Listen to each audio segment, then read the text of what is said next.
Imagine this. Picture yourself at a crossroads, a pivotal moment. You're a freshman, just 18, full of dreams and anticipation, stepping onto campus for the very first time, ready to embrace the college experience. The possibilities seem endless. You spot a group of older students, confident, united, seemingly having the time of their lives, proudly wearing fraternity letters. They exude an aura of camaraderie and belonging. Intrigued, they invite you to a rush event, a chance to see what fraternity life is all about. The atmosphere is electric, the people are welcoming, and you feel like you've finally found your place, a sense of community you've been searching for. The first weeks are a dream, a whirlwind of excitement and new experiences.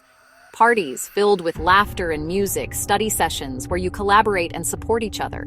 A profound sense of belonging, a feeling of being truly accepted.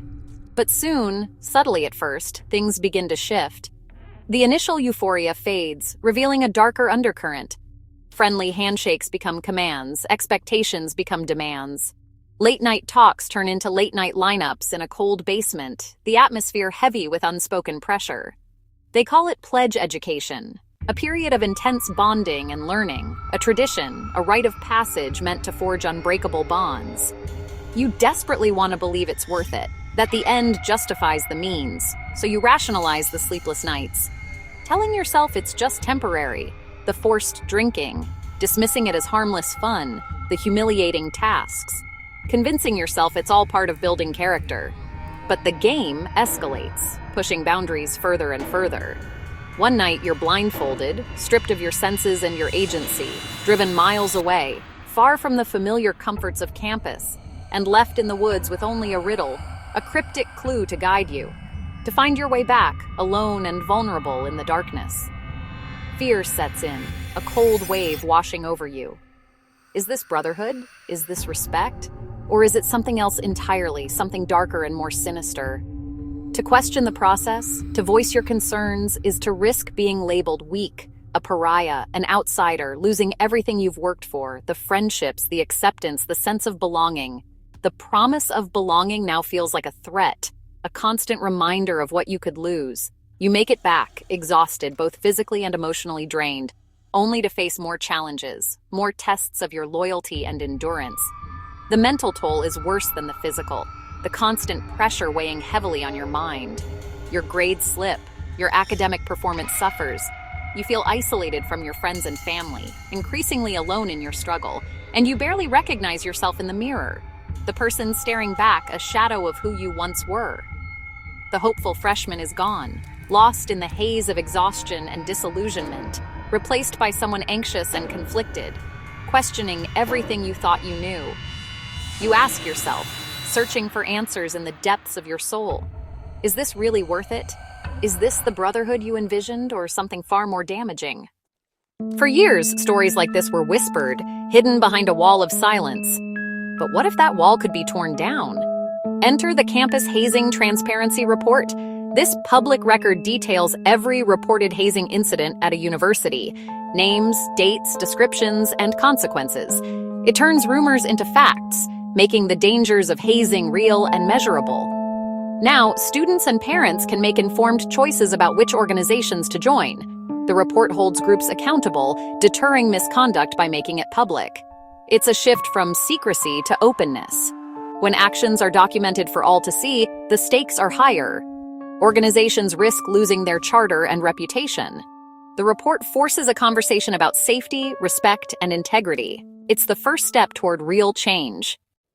Hazing's harm goes far beyond the headlines we often see. It's not just about the sensational stories that make the news. It leaves invisible scars, wounds that are often unseen and unacknowledged by those outside the experience. Take Maya, a bright and ambitious student who joined what she thought was a top sorority. Her hazing wasn't physical but psychological, a subtle yet devastating form of abuse. It included forced theft, constant anxiety, and the ever-present fear of expulsion if she didn't comply. Or consider David, a talented soccer player who was subjected to humiliating team bonding rituals in public, experiences that ultimately shattered his self-esteem and love for the game. Then there's Alex, a dedicated band member who was subjected to intentional sleep deprivation and constant berating by upperclassmen, a toxic environment that led to debilitating panic attacks. He eventually lost all joy in music, the very thing he loved most. These stories, though different in their specifics, reveal a universal truth about hazing.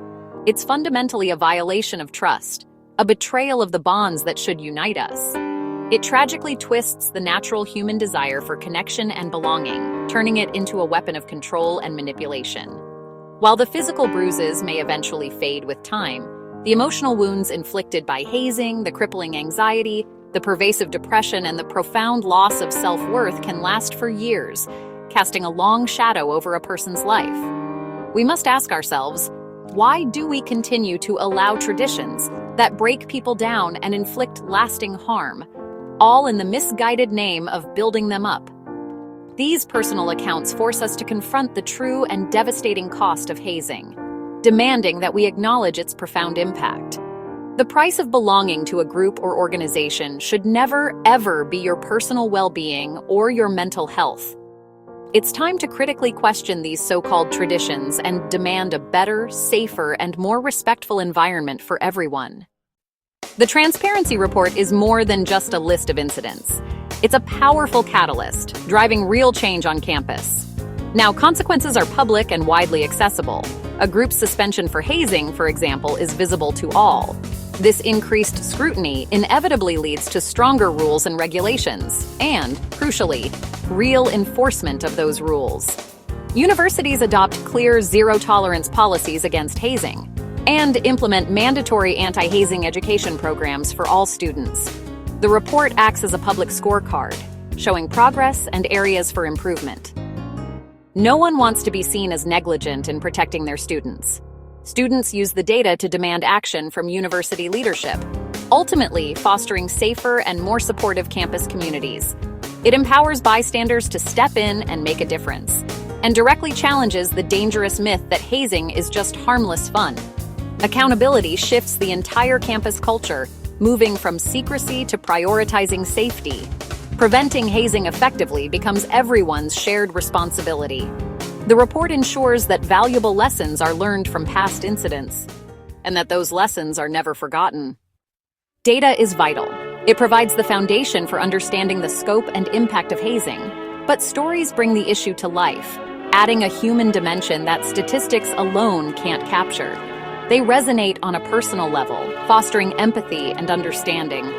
When survivors share their experiences, often with immense bravery, they put a face to the problem, making it impossible to ignore the very real consequences of hazing. Their courage breaks the silence that lets hazing thrive, creating a space for others to come forward and share their own stories. Personal stories validate others' pain, letting them know they are not alone in their experiences, and encourage them to seek help, offering a pathway towards healing and recovery. These accounts are powerful educational tools, far more effective than statistics alone because they connect with the audience on an emotional level, making the information more memorable and impactful. Hearing a peer's story makes the risks real for new students, helping them understand the potential dangers of hazing before they even step foot on campus. Stories teach us to trust our instincts, to recognize red flags, and walk away from danger, empowering us to make safe and responsible choices. The more voices that speak out, sharing their experiences and perspectives, the harder it is to ignore the problem, and the easier it becomes to affect real change. Stories challenge the myth that hazing builds unity. They reveal it as abuse, plain and simple, stripping away the false justifications often used to defend it. Each story is a crack in the wall of secrecy, weakening the code of silence that protects perpetrators. With enough cracks, the structure of silence collapses, paving the way for accountability and justice. Change begins with one voice, one person willing to speak their truth, and grows with every story shared, creating a ripple effect that can transform entire communities. Together, by listening to and amplifying these stories, we can build something safer, more genuine, and more supportive for everyone.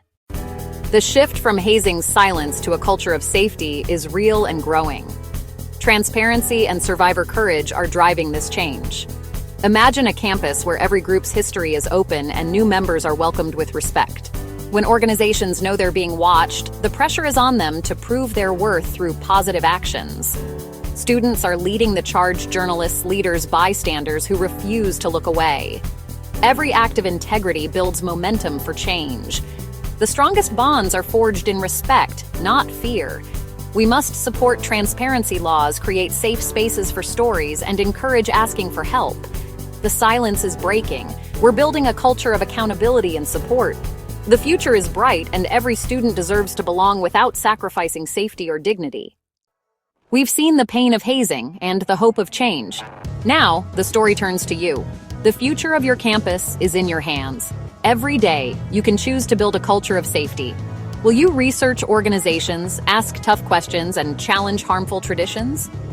Your actions, however small, protect yourself and others. If you see something wrong, will you speak up or look away? Your intervention could prevent tragedy. Being an active bystander is about caring for your peers. Educate yourself, support survivors, demand accountability. Join groups that build people up, not break them down. What will you do to ensure every student can belong without losing themselves?